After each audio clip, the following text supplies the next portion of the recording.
All right, everyone, get ready for today's deep dive. Oh, I love a good deep dive. This one takes us straight into a classic fable. Ooh, which one? The Eagle and the Fox. Oh, yeah. Yeah.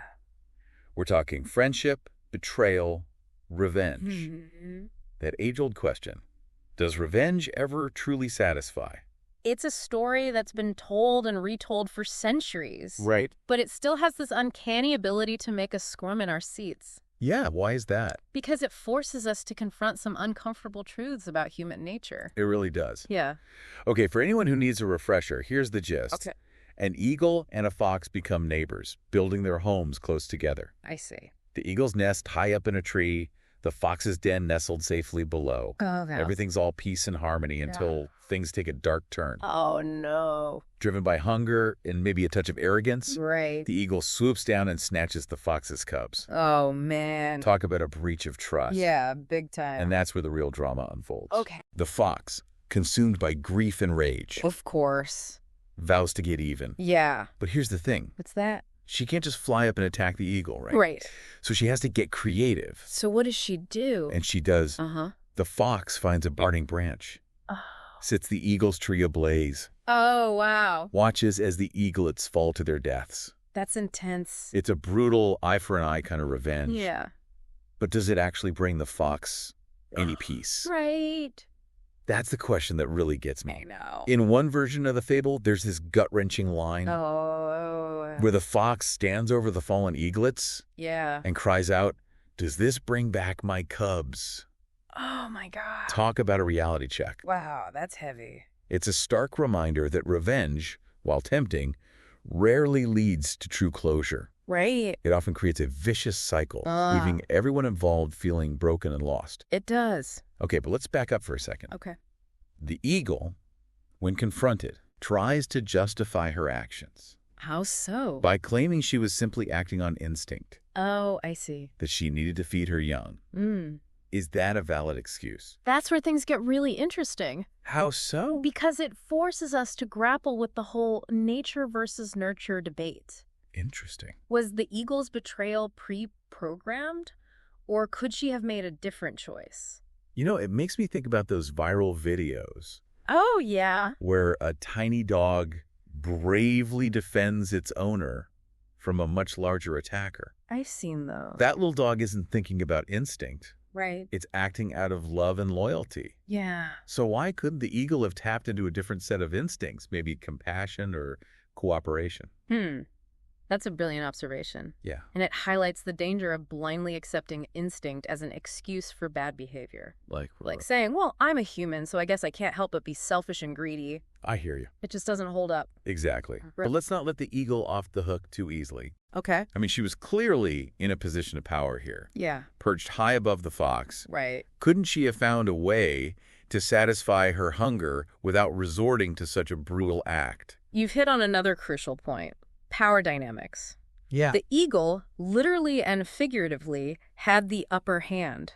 She felt entitled to take what she wanted. Right. Without considering the consequences. It's almost as if she saw the fox as beneath her, Yeah. not worthy of her consideration or respect. And that's a pattern we see repeated throughout history, isn't it? I think so. Whether it's individuals, groups, or entire nations. It seems like it. Those in positions of power often exploit their advantage, Right? justifying their actions with flimsy excuses. So how do we break this cycle? That's the question. If even a simple fable like this can reflect such complex societal issues, It does.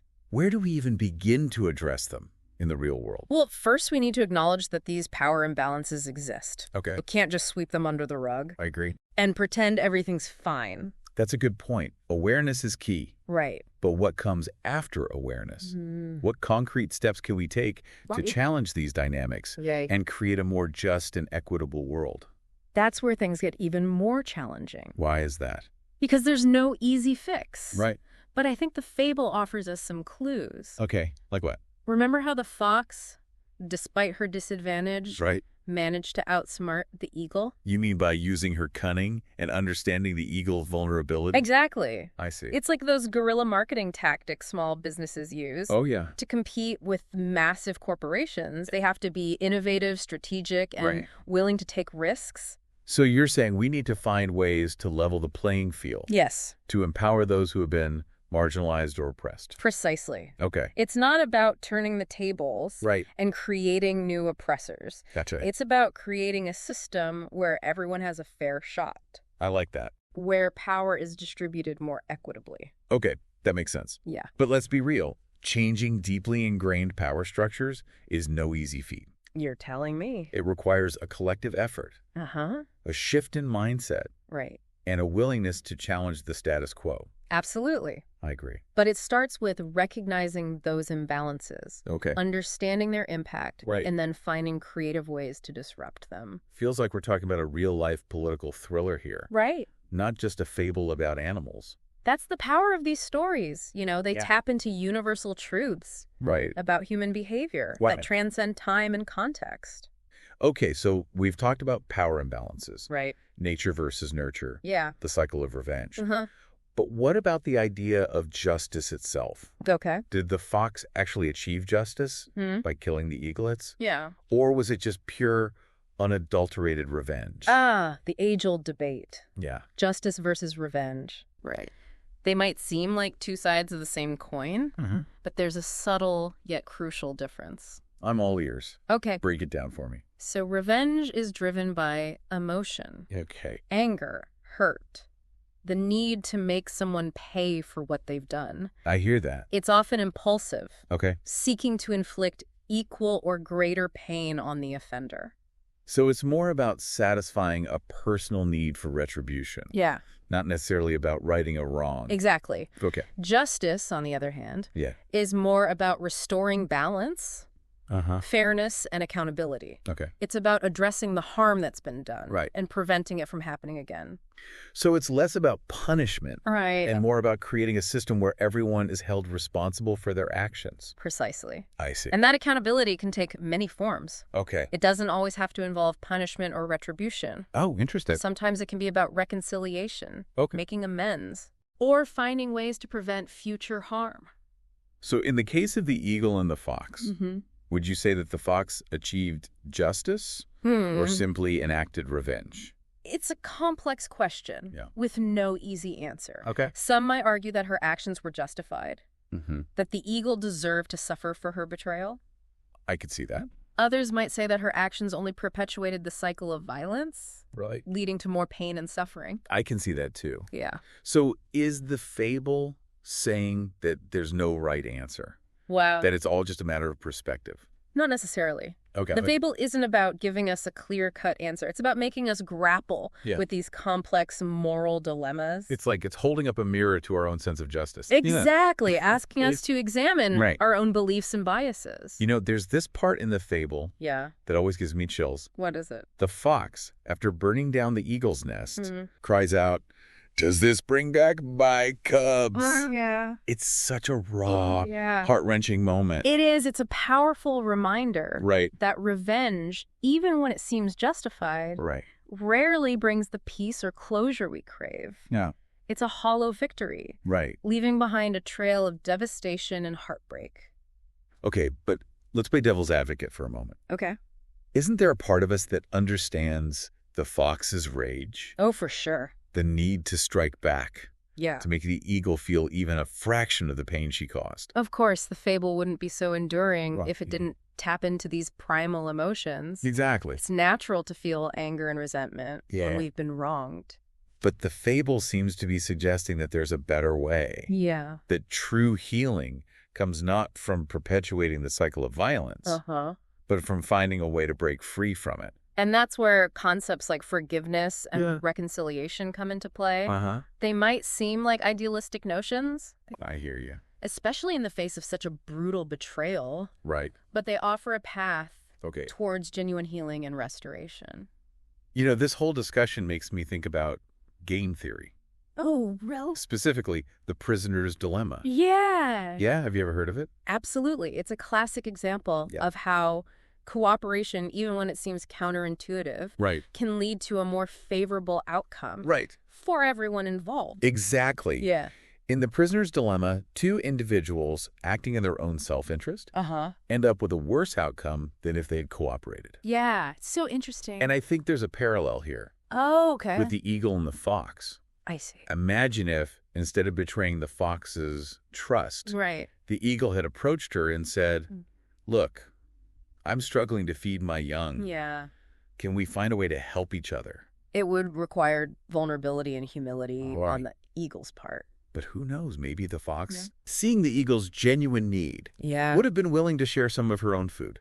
Exactly. It might sound naive, Yeah. but sometimes cooperation and empathy, even between seemingly unlikely partners, can lead to a more sustainable and just outcome for everyone involved.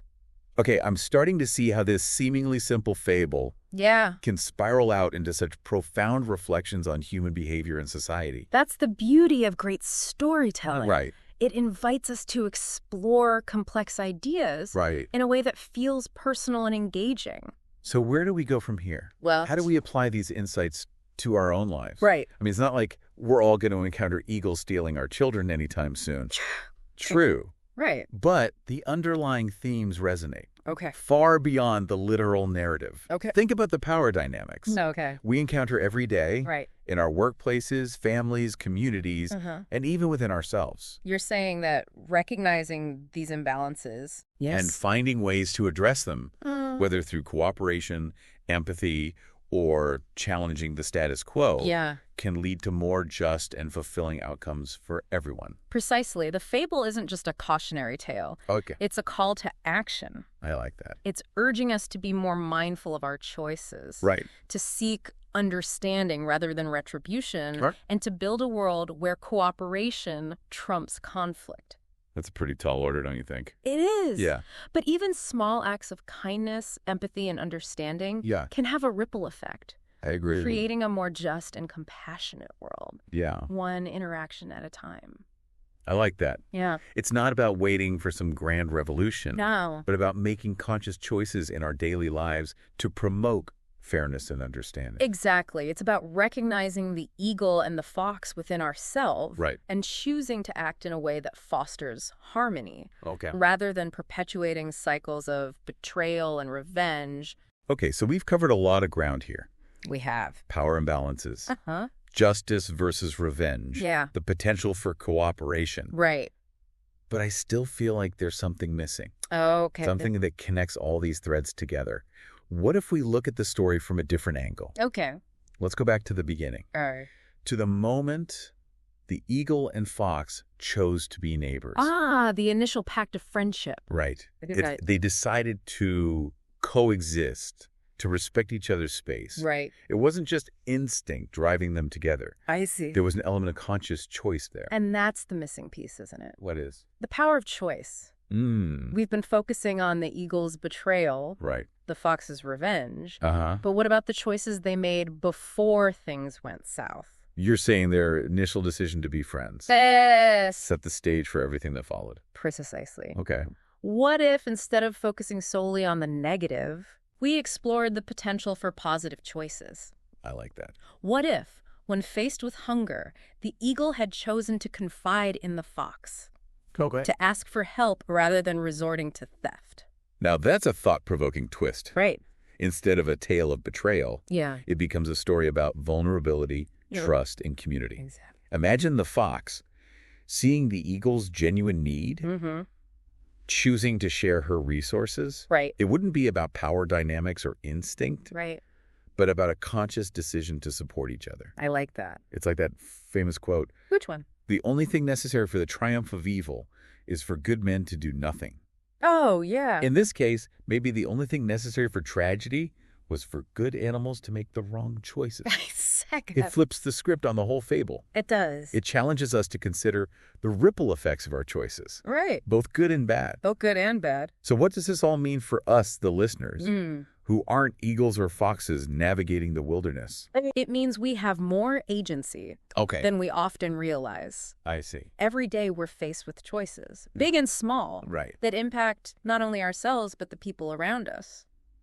Are we choosing to build trust and understanding? Right. Like the initial pact between the eagle and fox? Exactly. Or are we setting the stage for conflict and betrayal? And even when faced with situations that feel like an eagle and fox scenario, Yeah. where we've been wronged or betrayed, we still have a choice. Okay. We can choose revenge, perpetuating the cycle. Right. Or we can choose a different path. A path that maybe leads to forgiveness, reconciliation, even if it's messy and difficult. Because ultimately, the fable isn't about condemning the eagle or the fox. I see. It's about holding up a mirror to ourselves. Right. And asking, what kind of choices are we making? And what kind of world are we creating through those choices? Wow, that's heavy. Yeah. But it's also incredibly empowering. It is. It's like the fable is saying, hey, you're not just a passive observer in this story. You're an active participant, and your choices matter.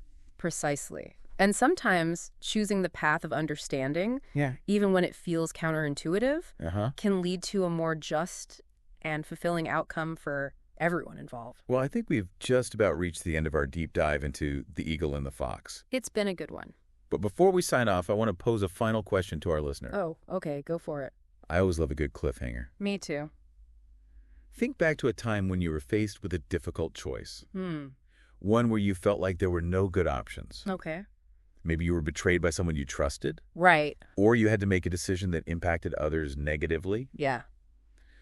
Looking back, do you wish you had made a different choice? Ooh. And if so, what would that choice have been? These are the questions the fable invites us to ponder long after the episode ends. It's a reminder that even ancient stories can offer profound insights into our own lives and the choices we make every single day. They do. And who knows, maybe by reflecting on these choices, we can start to shift the narrative, both for ourselves and for the world around us. I like that. Thanks for joining us on this deep dive. Of course. Until next time. Yeah. Keep exploring. Keep questioning. And keep choosing wisely.